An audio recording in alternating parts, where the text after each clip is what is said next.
Continuação do julgamento sobre a autonomia do Banco Central, direto do plenário. O ministro Ricardo Lewandowski para a continuidade do voto.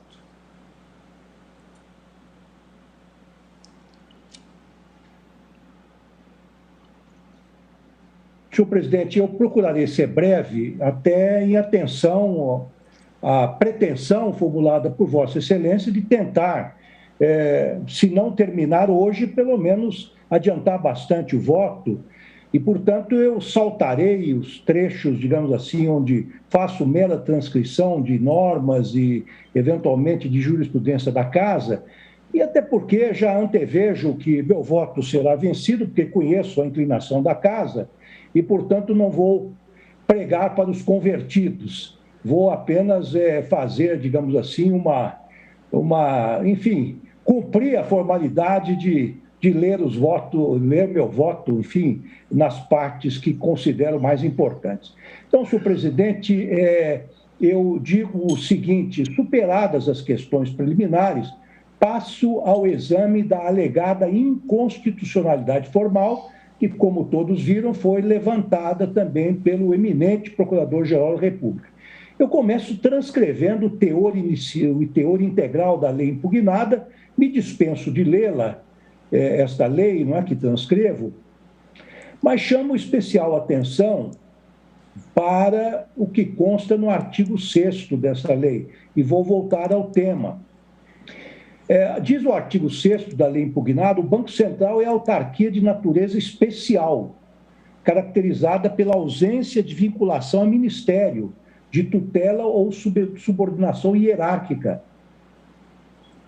pela autonomia técnica e operacional, administrativa e financeira e pela investidura a termo seus dirigentes e pela estabilidade durante seus mandatos. Então, o artigo 6º, ele acaba, então, transformando o Banco Central numa chamada autarquia de natureza especial, desvinculando-o de qualquer tipo de ministério, como, enfim.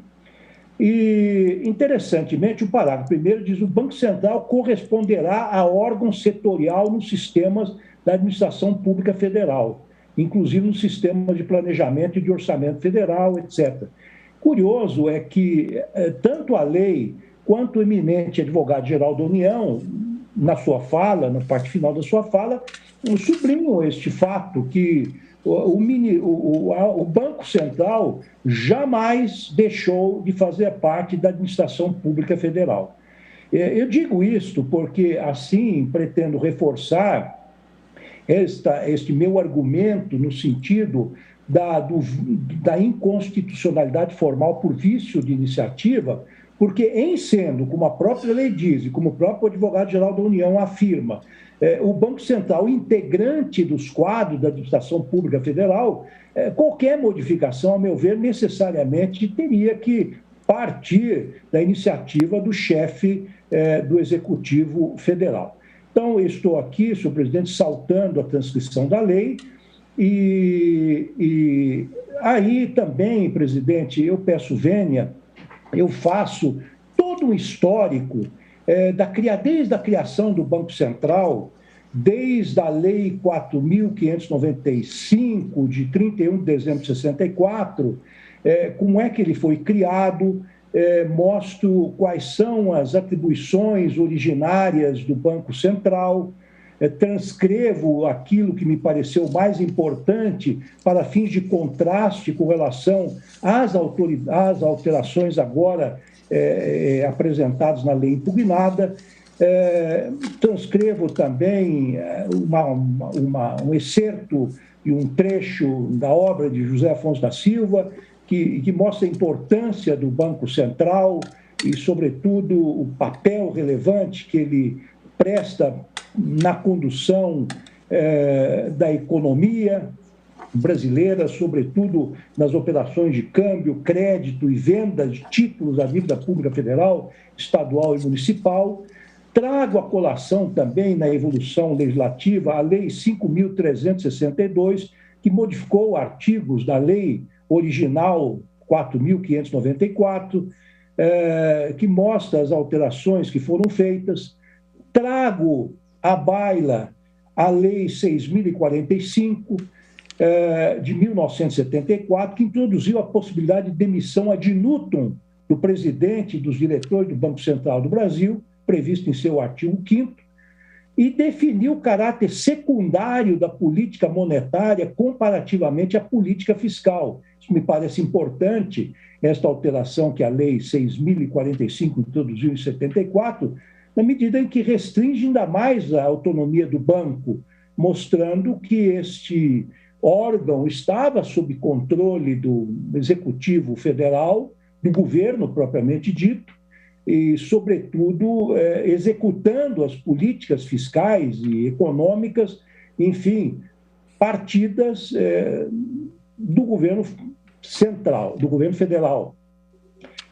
Também, senhor presidente, peço licença para saltar, eu trago a colação o tratamento que a Constituição Federal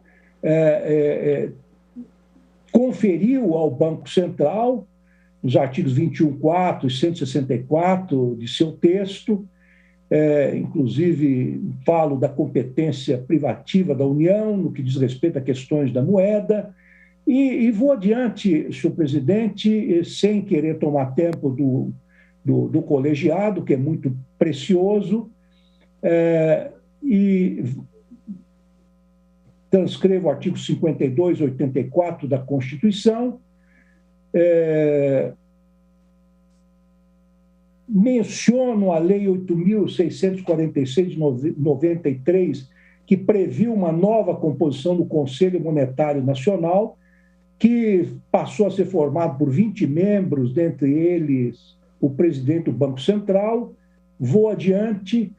E em 2004, isso me parece importante também, a Lei 11.036 concedeu status de ministro de Estado ao presidente do Banco Central e, com esta alteração, a meu ver, deu um primeiro passo para reforçar a independência de facto da autoridade monetária, embora os membros da diretoria, como o próprio presidente, pudessem ser demitidos ad nutum pelo presidente da República. Mais recentemente, então, nesta lei complementar 179 de 2021, que é objeto de impugnação da presente arguição e descumprimento do preceito fundamental, que dispõe sobre a autonomia do Banco Central do Brasil e acerca da nomeação e exoneração do presidente e dos diretores, eu vejo que houve uma alteração muito importante na medida em que se busca subtrair este órgão e seus dirigentes, enfim, da órbita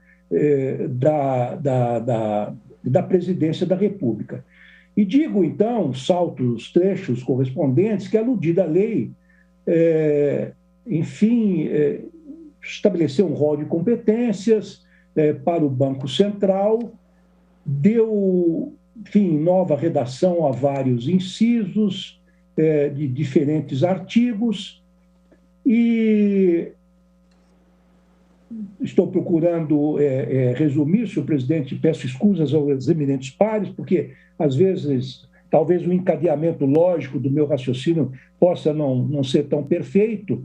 Então, visto todas essas alterações que transcrevo, assento agora em palavras minhas, que não posso deixar de concluir, tal como fez o Procurador-Geral da República, que a Lei Complementar 179 de 2021, ao dispor sobre os objetivos e autonomia do Banco Central do Brasil, bem como a nomeação e a exoneração do presidente e os diretores de autarquia até então vinculados ao Poder Executivo da União e, portanto, por todos os títulos integrantes da administração pública federal, por ter vindo a lume por iniciativa parlamentar, violou, a meu ver, e ao ver, na visão, na perspectiva do eminente Procurador-Geral da República, frontalmente a vigente Carta Política. Mais especificamente, entendo que houve violação ao artigo 61, parágrafo 1º, 2, alíneas A e E do texto constitucional, que transcrevo abaixo, mas aí eu vou ler, são breves enfim, breve alusão que faço a esse texto. O artigo 61, no parágrafo 1º, diz que são de iniciativa privativa do Presidente da República as leis que disponham sobre 2c. Servidores públicos da União, dos territórios, seu regime jurídico, provimento de cargos, estabilidade e aposentadoria. E aí eu quero lembrar que é pacífico na teoria, no direito administrativo, que a noção de servidores públicos, não é? É uma noção que abrange todos aqueles que servem ao Estado indistintamente. E também afronta o inciso E desse dispositivo quando trata da criação e extinção de ministérios e órgãos da administração pública. Então, continuo, depois da transcrição desses artigos da Constituição, dizendo que, na espécie, a meu ver, não é difícil constatar que a lei complementar aqui questionada não se limitou simplesmente a especificar ou remodelar atribuições existentes do Banco Central, ou mesmo aquinhoá-lo com outras novas. Como se vê, dentre outras inovações, estabeleceu mandatos para o presidente e os diretores do Banco Central do Brasil, os quais só poderão deixar os cargos em função de motivos completamente alheios à vontade do mandatário do Poder Executivo Federal. A lei complementar, ademais, impugnada, 179, no seu artigo 6º, extirpou a natural vinculação do Banco Central do Brasil ao Ministério da Economia, a natural e tradicional vinculação, já que passou a ser qualificado, como eu disse anteriormente, entre aspas, como autarquia de natureza especial caracterizada pela ausência de vinculação ao Ministério, de tutela ou de subordinação hierárquica pela autonomia técnica, operacional, administrativa e financeira, pela investidura a termo de seus dirigentes, pela estabilidade durante os seus mandatos, bem como pelas demais disposições constantes desta lei complementar ou de outras leis específicas destinadas à sua implementação, fecho aspas. Foi enorme, portanto, a alteração promovida num órgão integrante da administração pública federal, subordinado ao Ministério da Economia e sob a tutela última do presidente da República. Ressalto esse aspecto, agora já entrando mais especificamente na temática relativa ao vício formal, ressalto esse aspecto porque a proposição original convertida na Lei Complementar 179 de 2021 foi o PLP 19 de 2019, de autoria do senador Plínio Valério, que tratava, entre aspas, de nomeação e demissão do presidente e diretor do Banco Central do Brasil.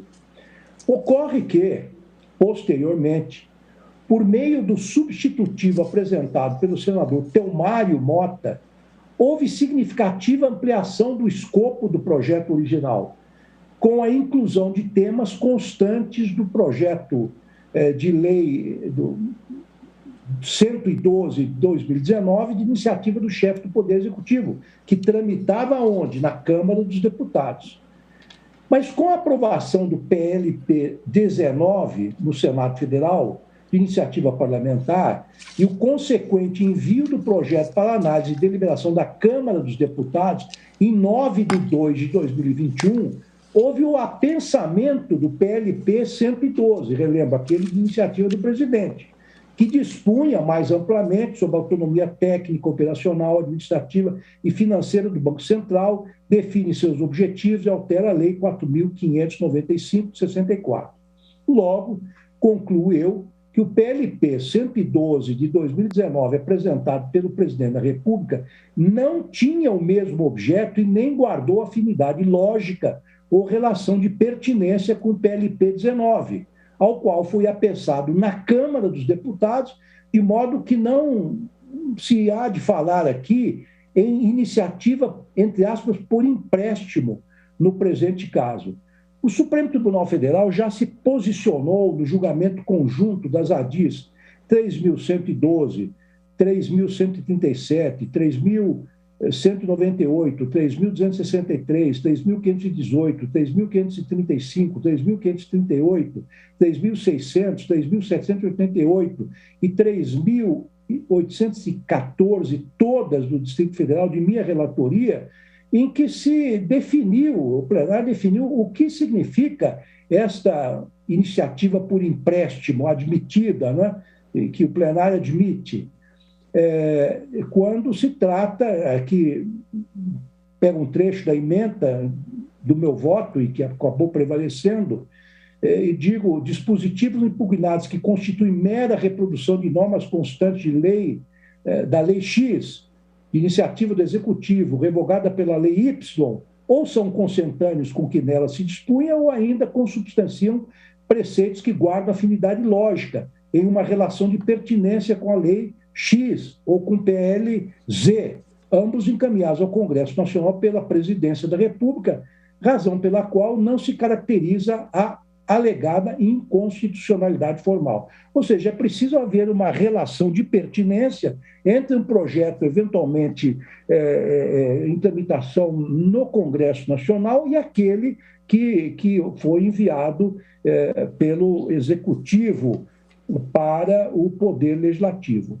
Mas digo eu que isso não ocorreu no caso, porque o referido PLP 112, de 2019, proposto pelo presidente da República perante a Casa do Povo, ou seja, a Câmara dos Deputados, foi arquivado.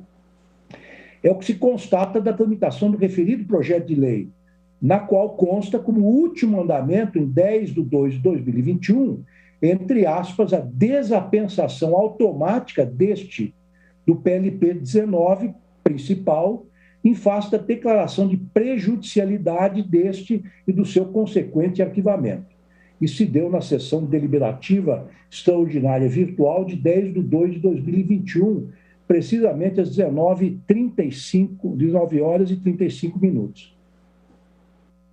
Outro aspecto que eu reputo importante é o seguinte: como o PLP 19 já tinha tramitado pelo Senado Federal e havia incorporado as principais disposições do PLP 112, o plenário da Câmara aprovou o PLP 19, de iniciativa parlamentar, e rejeitou, isso é importante, rejeitou o PLP 112, de iniciativa do presidente da República, por alegada prejudicialidade, de modo que o PLP 112 tramitou apenas na Casa do Povo, sem nunca ter sido analisado pelos parlamentares da Câmara Alta. Aí, a meu ver, é um grave vício na tramitação.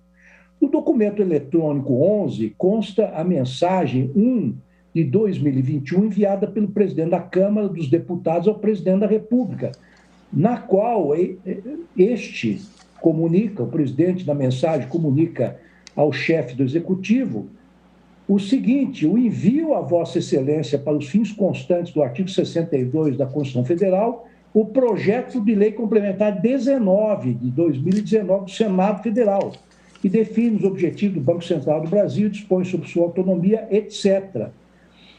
Corroborando o constante da mensagem 45, cujo trecho acabei de ler, verifica-se que o presidente da República decidiu, entre aspas, vetar parcialmente, por contrariedade ao interesse público, o projeto de lei complementar 19 de 2019, que define os objetivos do Banco Central. Ou seja, o que foi para o Executivo e que foi vetado não foi parte do projeto de lei originalmente enviado pelo chefe do Executivo ao Congresso Nacional, mas aquele outro que só tramitou no próprio Legislativo.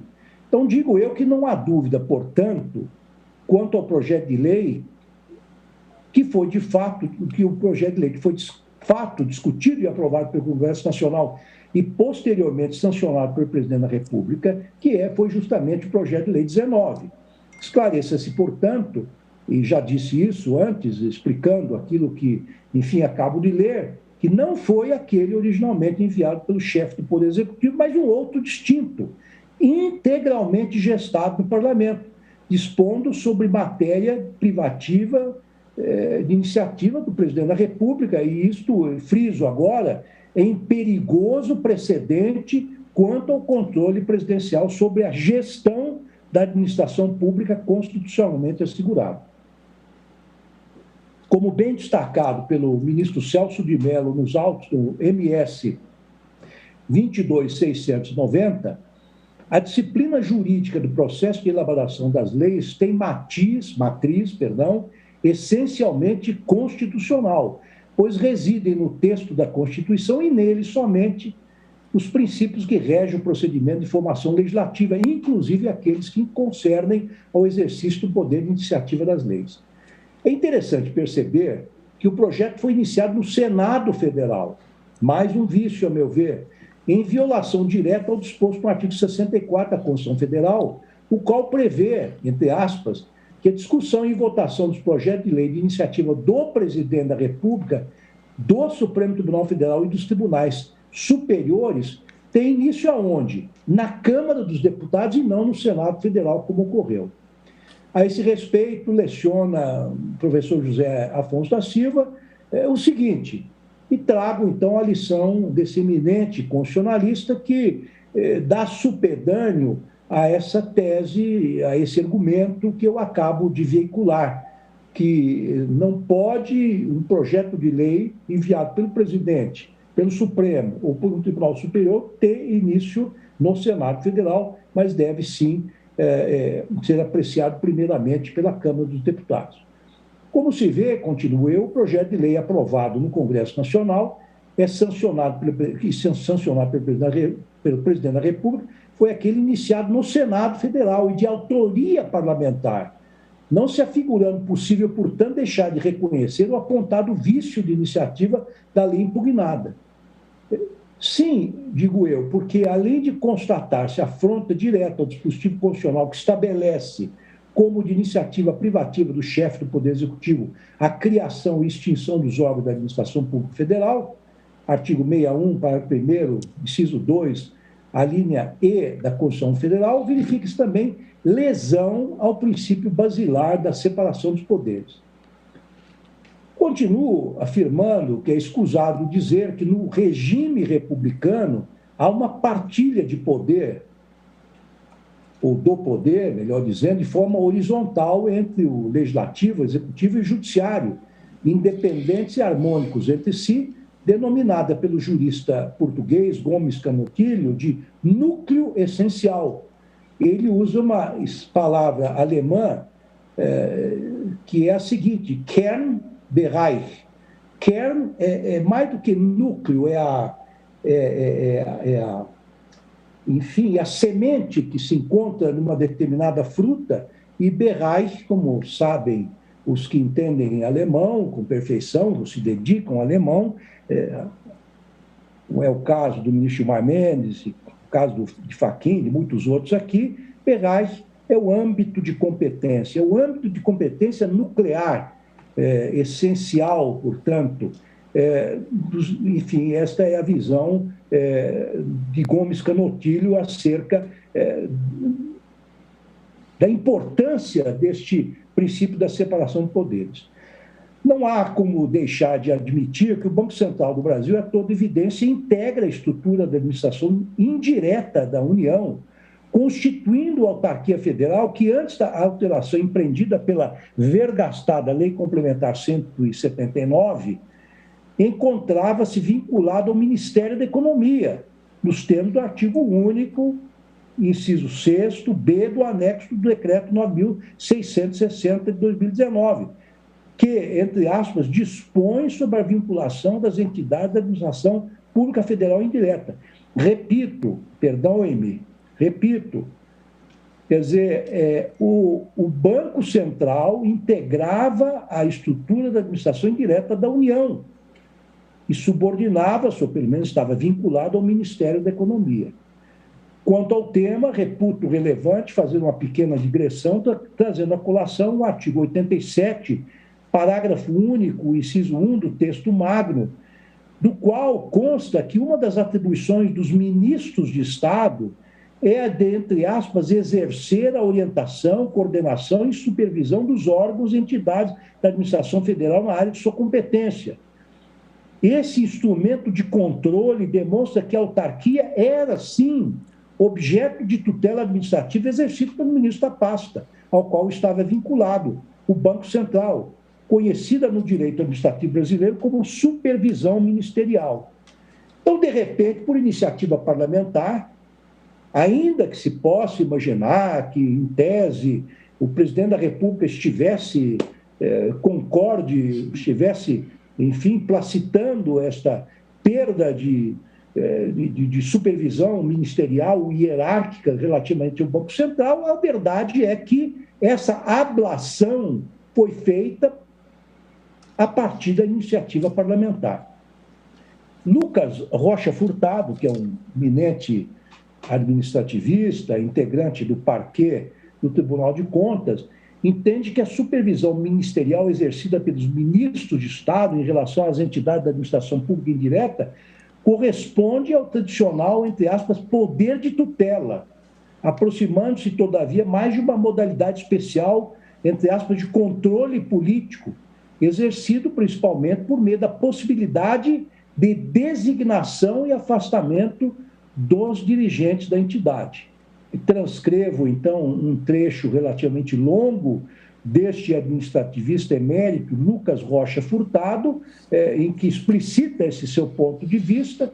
Peço licença para saltar esse trecho e digo também que a supervisão ministerial encontra-se disciplinada no Decreto-Lei 200, vetusto Decreto-Lei 200, 1967, que ainda está em vigor, muito estudado no passado e ainda no presente, né, porque ele é quase que traz o esqueleto da administração pública federal, e este Decreto-Lei 200, lá atrás, de 67, ele visava, dentre outras coisas, a eficiência administrativa exercida mediante a fixação em níveis compatíveis com os critérios de operação econômica das despesas de pessoal e de administração. Então, fica clara a preocupação do legislador com o controle dos gastos de pessoal e da administração das entidades da administração direta, ou da gestão das entidades da administração direta, a ser exercido pelo ministro-chefe da pasta correspondente. Todos sabem, pela data é fácil intuir isto, que esse decreto-lei foi editado durante o regime militar, em que se pretendia dar uma certa racionalidade ou imprimir uma certa centralização, um certo controle da administração pública. Então, eu digo, em continuidade, que o controle até então exercido pelo ministro de Estado da Economia visava assegurar a economicidade e o princípio da eficiência administrativa. Registre-se, ademais, que a supervisão ministerial é o mecanismo clássico, repito, é o mecanismo clássico para lograr o alinhamento da atuação da administração indireta às diretrizes governamentais.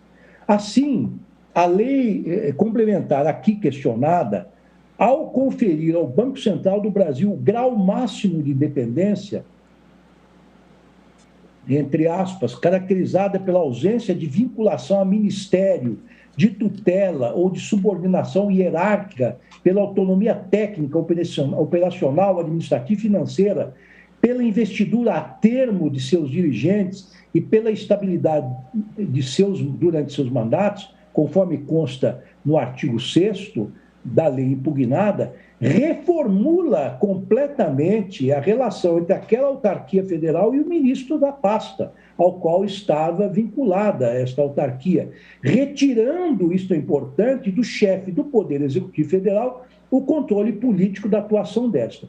Mais uma vez, senhor presidente, eminentes pares, insisto, não estou fazendo juízo de valor com relação a isso, se é bom, se não é, porque até isso é extremamente discutido, como procurei demonstrar na minha preleção inicial, não é preleção no sentido de, enfim, de reflexão inicial e não longe de mim de proferir uma aula, uma palestra para os outros integrantes do plenário, mas, na verdade, o que se fez e o que está fazendo esta lei é retirar o controle político do Banco Central. Isto foi realizado, insisto, por iniciativa parlamentar, quer dizer, pelo menos do ponto de vista formal.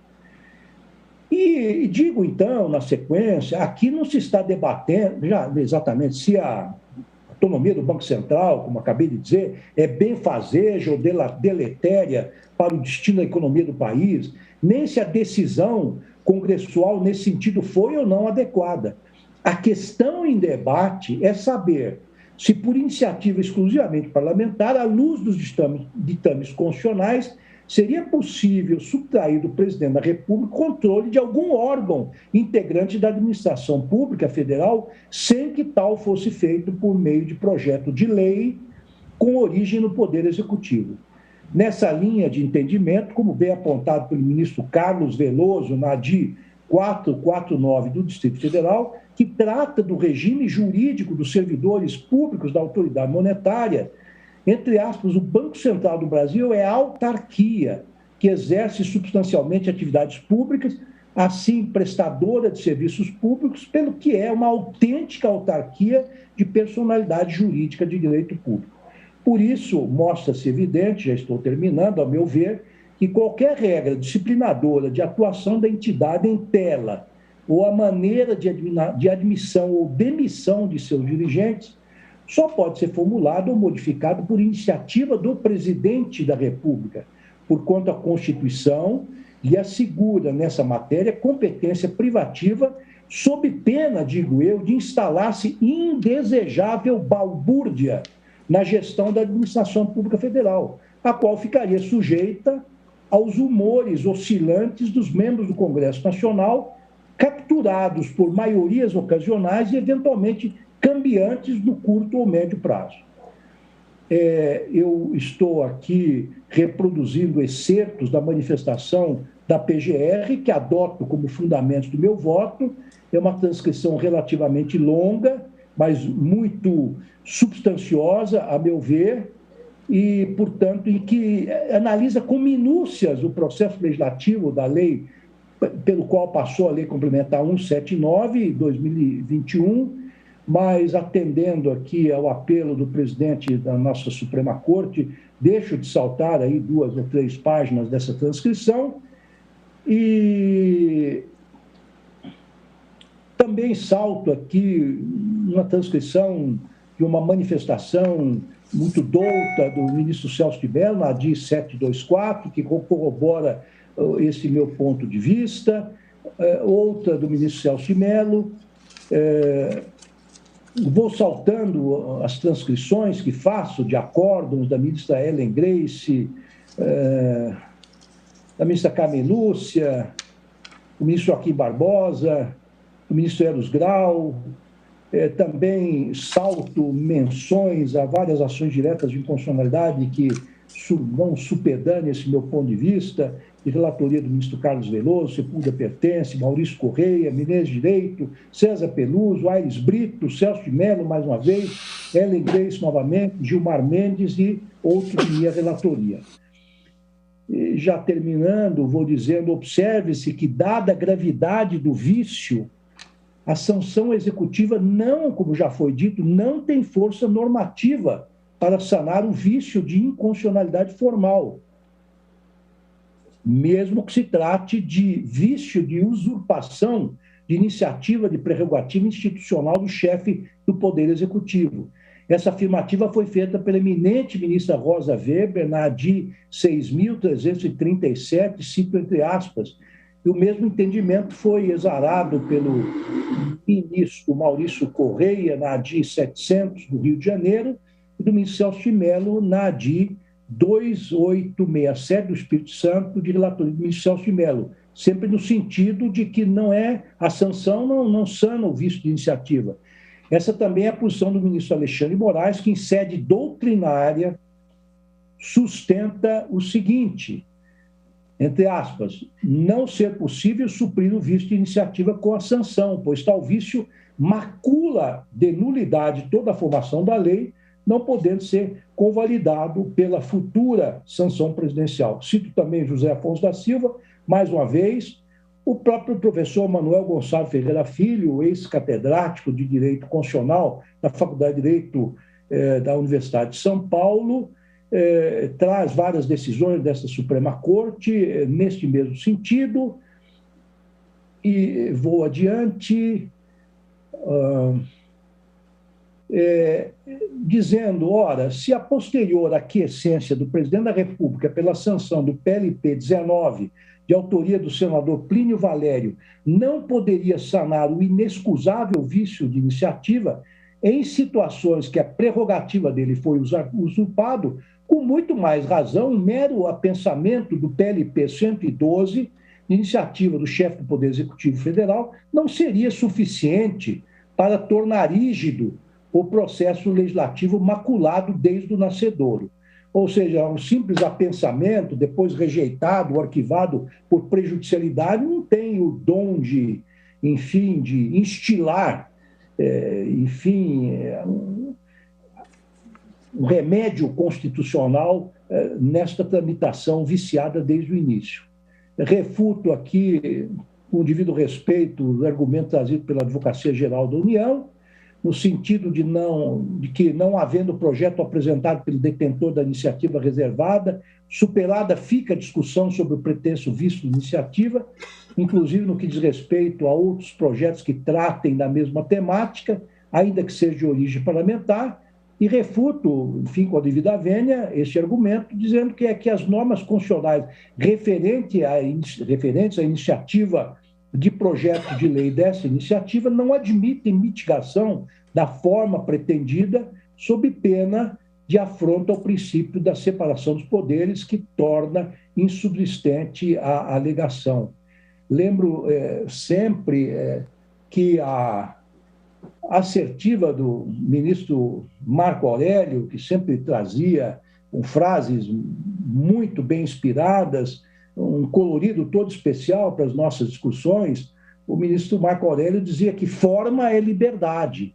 Isso sobressai especialmente no âmbito do direito penal, do direito processual penal. A forma é fundamental. Os romanos já diziam forma dat esse rei. A forma dá essência às coisas, não é? Quase que numa visão aristotélica, não é? Mas claro que os romanos não foram filósofos, os juristas romanos, eles foram pessoas eminentemente práticas.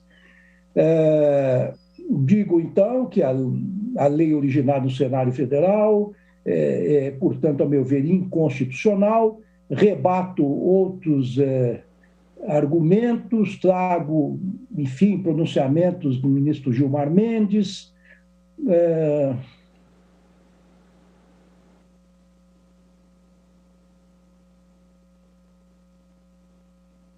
É interessante aqui, senhor presidente, eu me permito ler esse trecho. É claro, quando faço menção a trechos doutrinários do ministro Alexandre Moraes, ou jurisprudenciais de outros colegas, ou mesmo agora do ministro Gilmar Mendes, não tenho nenhuma pretensão de sugerir que, se eventualmente não me seguirem na conclusão, que estariam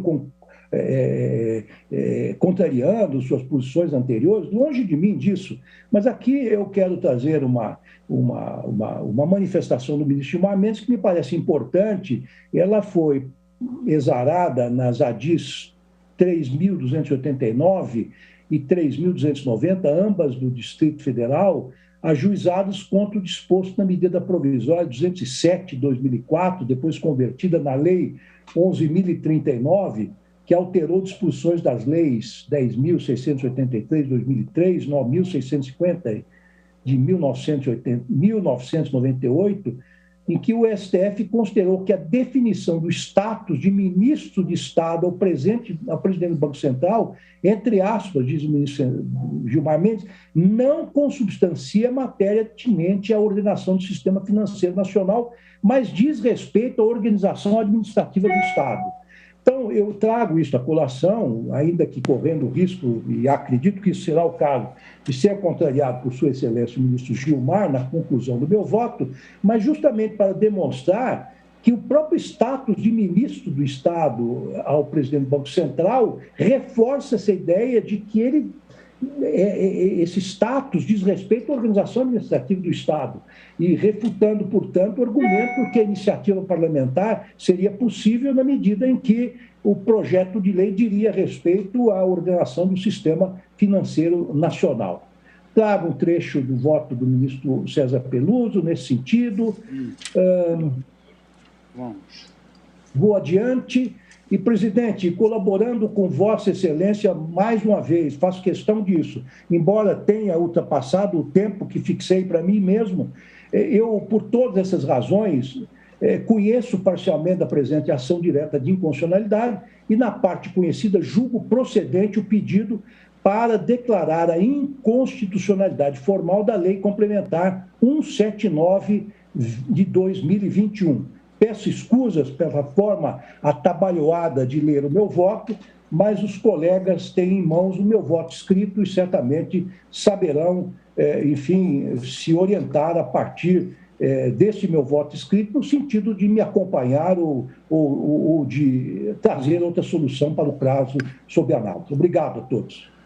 Ministro Lewandowski, gostaria de agradecer a Vossa Excelência essa síntese que Vossa Excelência fez de forma tão profunda, tendo em vista que eu, como todos os colegas, nos preparamos para esse julgamento lendo esse denso voto de Vossa Excelência. Então, o agradecimento em nome da Corte, em razão de uma pauta importante, de Vossa Excelência ter logrado contribuir sintetizando a parte formal e material do seu voto praticamente em 2 horas, que levaria muito mais se Vossa Excelência fosse expor todos os pontos de vista aqui muito bem, digamos assim, muito bem destacados no seu voto.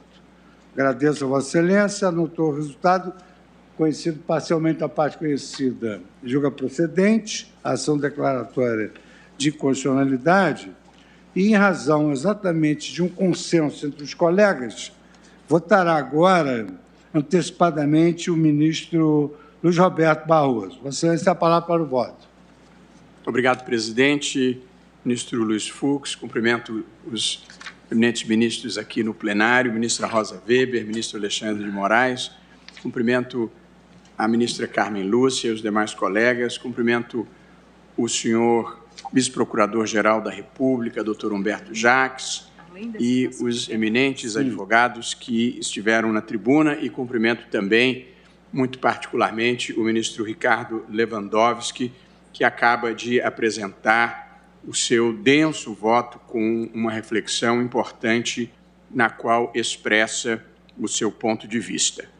A hipótese, presidente, já foi bem exposta e versa acerca da inconstitucionalidade da Lei Complementar 179 de 2021, que, em essência, dispõe sobre a autonomia do Banco Central. Portanto, estabelece os seus objetivos, define competências e cuida de estabelecer mandatos para os seus dirigentes, que é um componente essencial da autonomia, a não possibilidade de sua demissão ad nutum. Os partidos que impugnam, PT e o PSOL, essa lei, utilizam-se de 2 fundamentos principais. O primeiro deles, a da inconstitucionalidade formal, por acreditarem na ausência de iniciativa do presidente da República nessa matéria. E, em segundo lugar, arguem também a inconstitucionalidade material, que seria, na visão desses partidos, a violação ao princípio democrático, porque todos os órgãos e entidades públicos, entendem eles, devem estar submetidos aos agentes públicos eleitos ao processo político majoritário.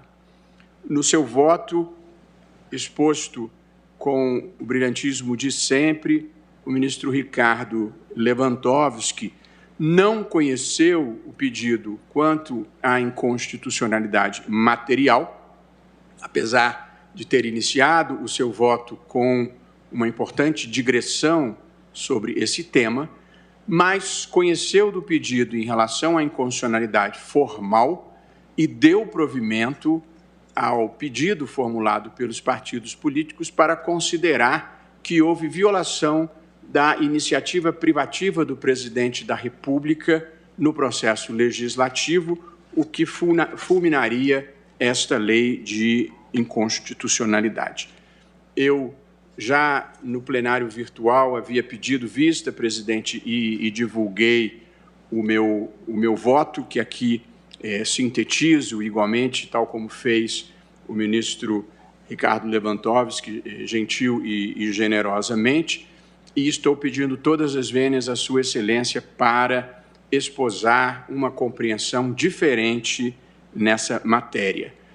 Começo pela questão da inconstitucionalidade formal para não reconhecê-la. Entendo que esta lei observou adequadamente o processo legislativo prescrito pela Constituição. Pela razão inicial, que eu tenho dois fundamentos para isso, da inexigibilidade de iniciativa legislativa presidencial nessa matéria. Portanto, eu estou assentando no meu voto a minha compreensão de que não se exigia iniciativa do presidente da República no caso desse projeto de lei que resultou na Lei Complementar 179. Isso porque, presidente, na minha visão, e o advogado-geral da União também sustentou esse ponto de vista da tribuna, e eu cumprimento Sua Excelência, uma das primeiras vezes que atua, não a primeira, mas uma das primeiras perante esse tribunal, e também, ainda que à distância, cumprimento também, peço ao doutor Humberto Jacques que leve a mensagem, o doutor Augusto Aras pela sua recondução ao cargo de procurador-geral. Mas, dizia eu, nos sistemas presidencialistas, a regra geral é que quem legisla é o Congresso Nacional, é o Poder Legislativo. No caso brasileiro, refugindo ao modelo original de presidencialismo, porque nos Estados Unidos não há iniciativa privativa do chefe do Executivo para nenhum tipo de matéria. Todos os projetos têm que começar no próprio Congresso. Mas a Constituição brasileira prevê algumas hipóteses de iniciativa privativa do presidente da República. Mas essa é a exceção. E, precisamente por ser a exceção, deve ser interpretada essa norma de maneira estrita, como, aliás, fez em decisão que merece notícia aqui o eminente ministro Celso de Mello, nosso queridíssimo e antigo decano, a quem aproveito para saudar e mandar uma mensagem carinhosa e de saudade, porque a presença dele aqui era extremamente agradável para todos nós. Escreveu o ministro Celso: a iniciativa reservada, por constituir matéria de direito estrito, não se presume e nem comporta interpretação ampliativa, na medida em que, por implicar limitação ao poder de instauração do processo legislativo, deve necessariamente derivar de norma constitucional explícita e inequívoca. Assim decidiu o ministro Celso de Mello na ADI 724. Nesse caso, todavia, o eminente relator, ministro Ricardo Lewandowski, enquadrou a Lei Complementar 179 de 2021 em duas alíneas do artigo 61, parágrafo 1º, inciso 2 da Constituição, que cuida das hipóteses de iniciativa privativa do presidente da República. Esses dois dispositivos prevêem o seguinte, eminente presidente: são de iniciativa privativa do presidente da República as leis que disponham sobre servidores públicos da União e territórios, seu regime jurídico, provimento de cargos, estabilidade e aposentadoria. E letra D, são de iniciativa privativa do presidente leis que disponham sobre criação e extinção de ministérios e órgãos da administração pública. E aqui é onde, com todas as vênias, eu divirjo, eu penso que essa linha de entendimento esposada com o conteúdo consistente de sempre pelo ministro Ricardo Lewandowski, adota uma interpretação extensiva desses dispositivos. Porque, a meu ver, a Lei Complementar 179, que é a lei aqui em discussão, ela não dispõe sobre o regime jurídico dos servidores do Banco Central, com todas as vênias. A meu ver, esses servidores continuam a ser regidos pela lei geral do regime jurídico único que vale para todos os servidores, que é a Lei 8.112 de 90, e especificamente pela Lei 9.650, que trata do plano de carreira dos servidores do Banco Central. Nada disso foi afetado por esta lei complementar que nós aqui estamos apreciando, 179. Portanto, na minha visão, nós não estamos tratando nem de regime jurídico de servidores, nem tampouco, e aí essa é a outra linha, a linha E, nem tampouco nós estamos tratando da criação ou extinção de ministério ou de órgão público. Na realidade, o que a Lei Complementar 179 de 2021 faz, na minha visão, é dar configuração a uma instituição de Estado e não de governo que tem relevante papel, e peço atenção específica para isso, relevante papel como um árbitro neutro, cuja atuação não deve estar sujeita a controle político unipessoal. Uma democracia precisa de árbitros neutros, instituições que não possam ser capturados pela política ordinária. Vale para a Procuradoria-Geral da República, vale para a Polícia Federal, vale para a Receita Federal e passa a valer para o Banco Central. Não são instituições submetidas à vontade política do governante, mas a compromissos com a Constituição e com o Estado brasileiro. E a esse propósito de identificar a autonomia funcional e administrativa de autarquias, que é disso que se trata aqui, há precedentes no direito brasileiro, dos quais eu destacaria a lei que criou a Anatel, com as características de agência reguladora e, portanto, com autonomia administrativa e mandato dos seus diretores, que essa é a parte mais importante dessa lei complementar. A lei da Anatel foi uma lei de iniciativa originária do Poder Legislativo e nunca se impugnou, nunca se considerou que isso fosse incompatível com a Constituição. E, mais recentemente, presidente, eu aqui destaco a Lei 13.848 de 2019, também de iniciativa parlamentar, fez com a Anatel e com a Anvisa, com a ANP e a ANS, a mesma coisa que essa lei complementar está fazendo relativamente aos mandatos dos seus dirigentes. E a Lei 13.848, por igual, era uma lei de iniciativa parlamentar. E nunca se impugnou, nunca se considerou que isso fosse incompatível com a Constituição. Por fim, presidente, ainda nesse capítulo em que eu procuro demonstrar que não havia iniciativa privativa, eu destaco o que diz o artigo 192 da Constituição, que é o artigo que se sintetiza as regras sobre o sistema financeiro nacional. Diz o artigo 192, que leio nas suas partes mais importantes.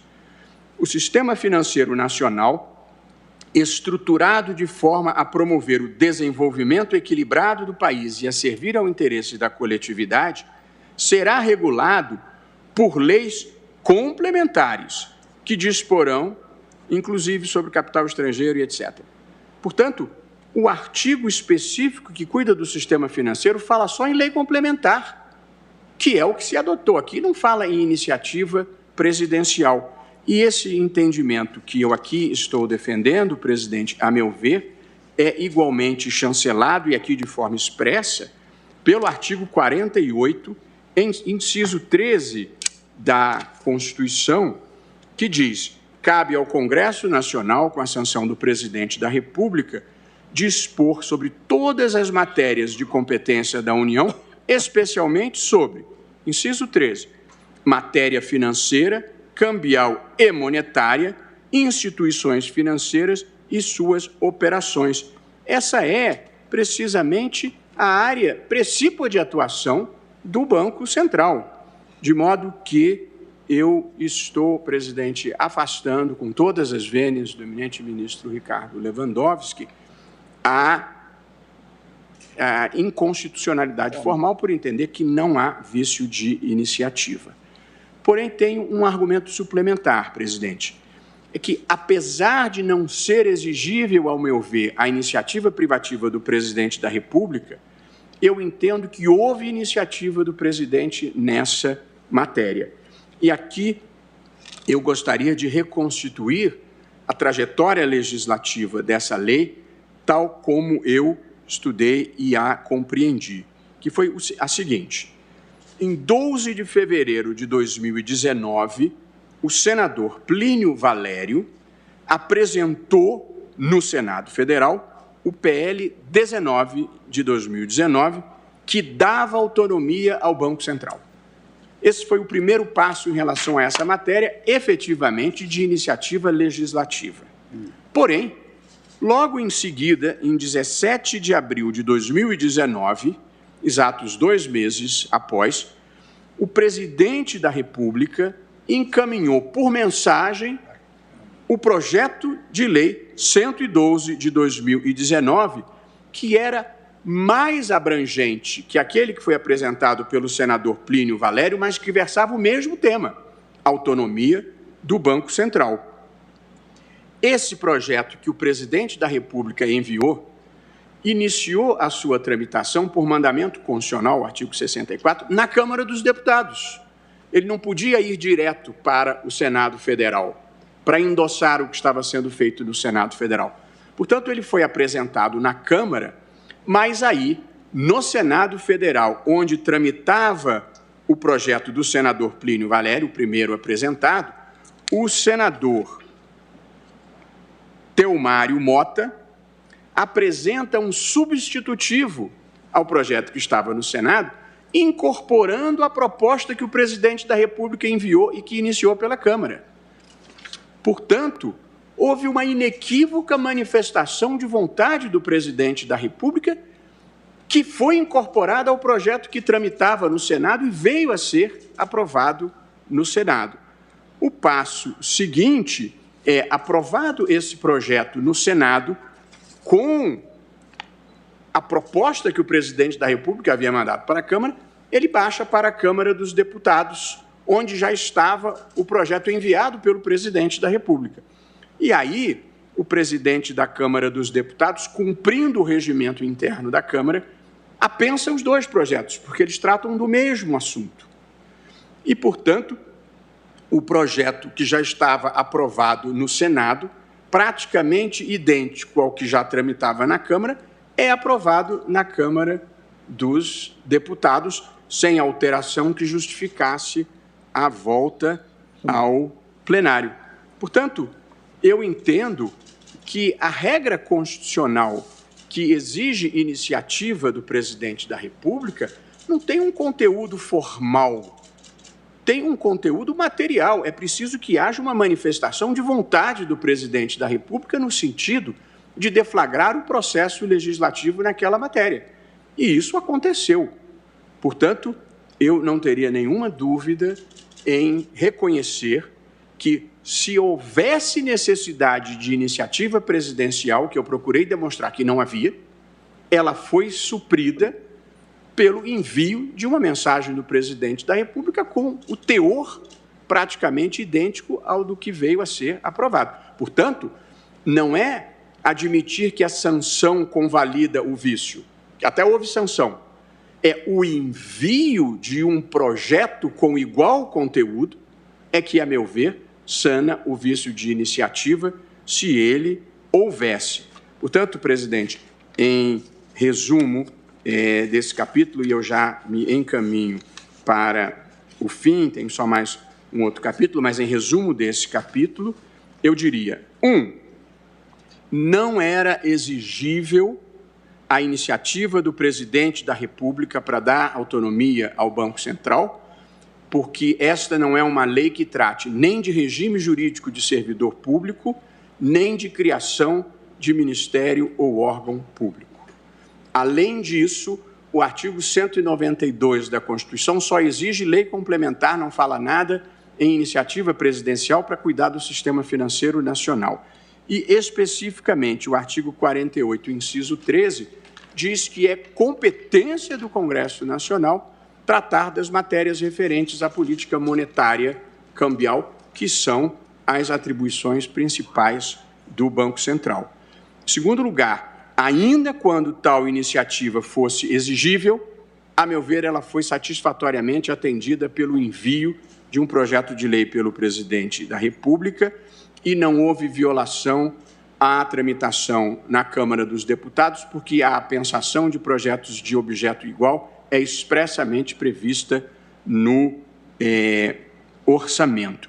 Além do que, como disse ao início, as normas que cuidam de iniciativa privativa constituem uma exceção à ampla capacidade do Congresso, razão de legislar, razão pela qual devem ser interpretadas, a meu ver, de modo estrito.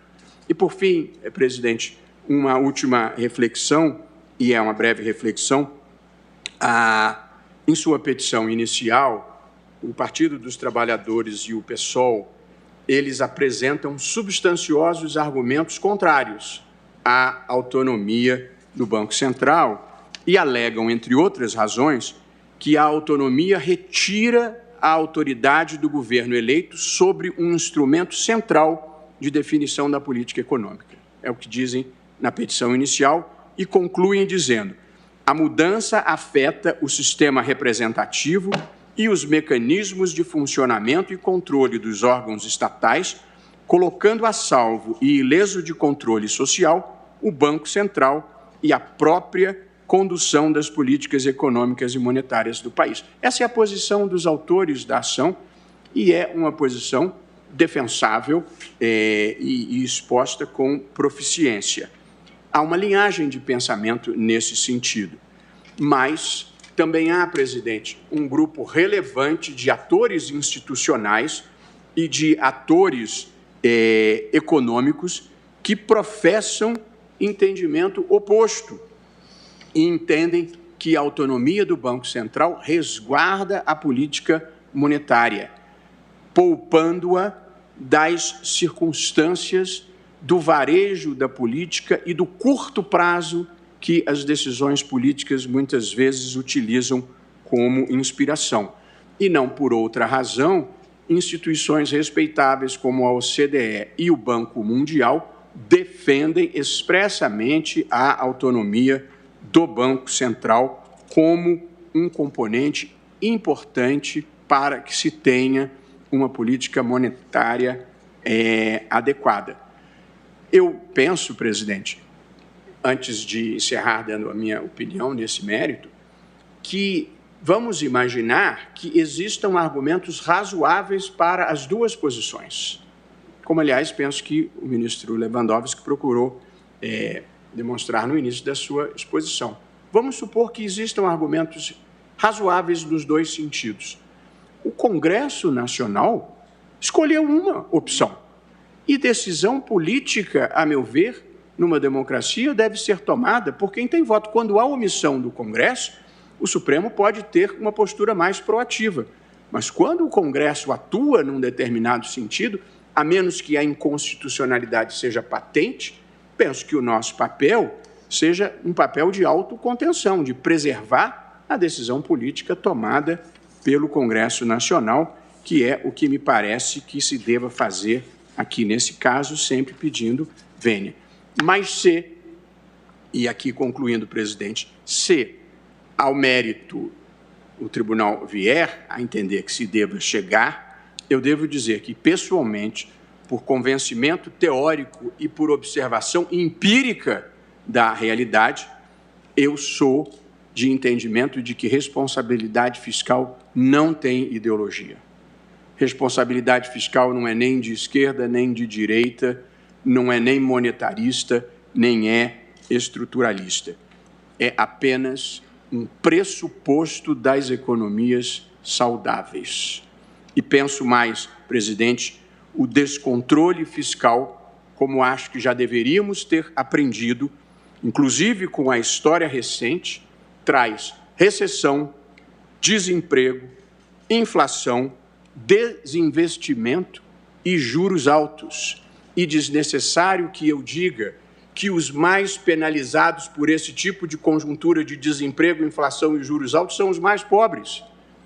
De modo que, no fundo, eu acho que responsabilidade fiscal é a tese progressista, é a tese que verdadeiramente protege, na ponta final, quem precisa de uma economia rígida para que tenha emprego, para que não haja inflação, porque pobre não se protege no mercado de capitais, e para que não haja juros altos, porque pobre precisa de crédito para comprar os bens existenciais mais relevantes. Portanto, na minha visão, que é uma visão onde pode existir outras, a gente na vida precisa saber colocar os fatos acima das ideologias. E acho que o fato que nós vivenciamos foi o descontrole fiscal fez mal ao Brasil, trouxe desemprego e aumentou de maneira expressiva a pobreza entre nós. Por essa razão, presidente, eu estou pedindo todas as mais respeitosas vênias ao ministro Ricardo Lewandowski. Eu estou votando pela improcedência do pedido e fixando a seguinte tese de julgamento. É constitucional a Lei Complementar número 179 de 2021, que define os objetivos do Banco Central e dispõe sobre sua autonomia e sobre a nomeação e a exoneração do seu presidente e dos seus diretores. É como voto. Muito obrigado, ministro Luiz Roberto Barroso. Temos, então, duas posições já fixadas aqui por votos no plenário. O ministro Ricardo Lewandowski conhece parcialmente e dá provimento. Vossa Excelência conhece e nega provimento. Ministro Alexandre de Moraes, Vossa Excelência pede a palavra, eu defiro. Boa tarde, presidente. Cumprimento Vossa Excelência, cumprimento aqui a ministra Rosa Weber, nossa vice-presidente, presente ao plenário, o ministro Luiz Roberto Barroso, também cumprimento a ministra Carmen Lúcia, os ministros, o eminente ministro o relator, o ministro Ricardo Lewandowski, o subprocurador, o vice-procurador-geral da República, também aqui presente, o doutor Humberto, e faço minhas palavras do ministro Barroso, cumprimentando o doutor Aras pela recondução ao cargo de Procurador-Geral da República. Presidente, é só uma indagação, eminente ministro Luiz Roberto Barroso, uma vez que votarei amanhã, porque Sua Excelência divergiu e, eu diria, foi até mais além do que algumas posições, não entendeu que não houve a inconstitucionalidade formal, mas entendeu também que não seria iniciativa privativa do presidente. A minha indagação, para fim de raciocínio, Vossa Excelência, ministro Luiz Roberto Barroso, entende, então, que seria possível uma nova lei complementar por iniciativa parlamentar que, por exemplo, também retirasse a autonomia do Banco Central, porque não seria, então, matéria de iniciativa da Presidência da República. Em outras palavras, poderia uma lei de iniciativa parlamentar, aprovada por maioria absoluta na Câmara e no Senado, revogar essa lei, retirando a autonomia também? O precedente que eu invoquei fez o caminho oposto, concedeu autonomia. Foi esse caso aqui do Banco Central e foi o caso da Lei 13.848 de 2019, que também dispôs sobre o mandato de diretores de agências reguladoras. De modo que, concretamente, o que eu disse é que conceder autonomia é possível. Retirar a autonomia, eu não me pronunciei especificamente sobre esse capítulo.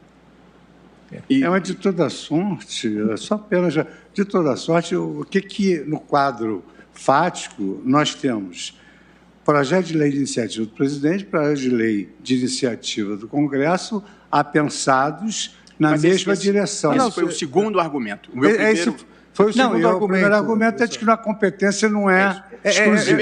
Em virtude do recado, que a decisão possa vir a dar ao Congresso Nacional. Se a iniciativa, se a maioria entender que a iniciativa é para esse assunto, Banco Central, regulamentação do Banco Central, é de iniciativa concorrente, presidente, Congresso, amanhã poderia já começar, por exemplo, uma tramitação de um novo projeto. É só por isso. Mas não é a causa petente em jogo. Não, é por isso que eu citei o precedente em que uma lei concedeu e se considerou constitucional. O ministro Alexandre especula sobre uma lei que venha a retirar. A mim já me bastam as causas que eu estou julgando concretamente, em tese. Mas, na verdade, é porque também, assim, ao meu ver, não poderíamos considerar também a independência, a autonomia do Banco Central uma cláusula pétrea que nunca mais poderia ser alterada. E eu não gostaria de avançar uma solução em abstrato, mas sempre lembrando que, ainda que haja iniciativa do Congresso Nacional, o presidente da República sempre tem a competência de veto, o poder de veto. Portanto, e a derrubada do veto exige um quórum especialmente qualificado. Nesse caso, igual, né? Porque a lei é complementar. É complementar. O quórum para derrubar seria idêntico. Mas obrigado, ministro. Presidente, Vossa Excelência me permite a palavra rapidissimamente? Claro, ministro.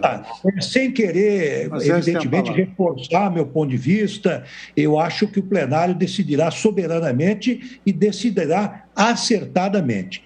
O que acontece neste caso particular da Anvisa, diferentemente do que ocorreu com outras agências regulatórias que foram criadas ex novo ou ab ovo, para usar um latinório, não é? O que aconteceu no caso do Banco do Brasil? Ele era uma autarquia que integrava a administração pública federal, subordinada ao ministro de Estado, para efeito de tutela, do ponto de vista hierárquico, não é? E o que aconteceu? Houve uma ablação, houve uma retirada, houve uma cirurgia, uma amputação, tá certo, de um órgão que estava subordinado ao Poder Executivo Federal, integrando a sua administração, que era um instrumento para a veiculação da política econômica e, a meu ver, pelo menos a perspectiva que eu tenho e que também foi esposada pelo Procurador-Geral da República, houve de forma, digamos assim, sem uma iniciativa, digamos assim, pelo menos original do presidente da República, houve realmente a retirada. E isto, presidente, eu entendo que é um precedente perigoso, porque amanhã isso pode ocorrer com qualquer órgão, qualquer ministério que integre a organização, a administração pública federal. Apenas esse ponto de vista. E dizendo realmente que a criação destas autarquias não foi, ao que eu saiba, submetida ao crivo do Supremo Tribunal Federal. Mas aproveito, senhor presidente, para saudar o excelente, brilhante, objetivo voto que foi trazido agora pelo nosso ministro Luiz Roberto Barroso, que, como sempre, expôs seu ponto de vista com muito brilho. Obrigado, presidente. Como se verifica, a matéria extremamente instigante, complexa, vários argumentos serão trazidos aqui em prol de uma tese ou de outra, e nós já ultrapassamos o horário regimental. Ainda faltam inúmeros votos. Eu vou encerrar a sessão para prosseguirmos amanhã com a ordem natural da votação, colhendo o voto do ministro Nunes Marques, depois do ministro Alexandre de Moraes, o ministro Barroso já votou, o ministro Rosa Weber, Dias Toffoli, Carmen Lúcia, Gilmar Mendes e depois o meu ao final. Agradeço essa... Eu votarei também amanhã, presidente. Desculpa, Posso adiantar o voto, se Vossa Excelência achar. Está com voto tão Já poderoso. estou pronto para votar, mas votarei amanhã na ordem da votação. Obrigado. Tá bom, desculpe, ministro, eu li muito rápido aqui a ordem. Talvez, por intuição, você está com um voto tão complexo sobre uma questão mais ainda complexa que eu talvez tenha querido poupá-lo da votação, mas não é o que vai ocorrer. Então, eu agradeço a colaboração de todos. Eu declaro encerrada a sessão. Vamos prosseguir amanhã. Aos colaboradores, servidores, colegas aqui da Secretaria, agradecendo a todos, desejando uma boa noite. Declaro encerrada a sessão.